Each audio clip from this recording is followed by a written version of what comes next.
हाय लोगोफोर, नोंथांमोननि सेराव आं दोंसे खन्थाइ लाबोदों। आसा खालामो नोंथांमोना नायलांगोन लोगोसे खन्थाइखौ फरायलांगोन होनना।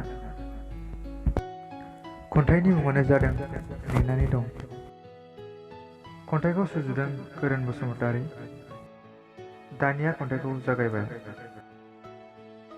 गेलेफैयो साया माया नोंनि महरा आंनि मेगननि नोजोराव।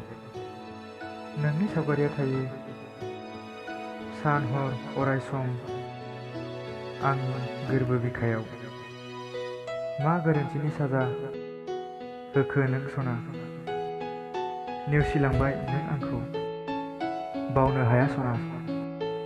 अरायबो नोंखौ नेनानै दं सना, फैफिनगोनखौ मिजिं थिना। मोजां मोनदोंब्ला अन्नानै चेनेलखौ साबस्क्राइब आरो लाइक लोगोसेनो शेयार खालाम प्लिज।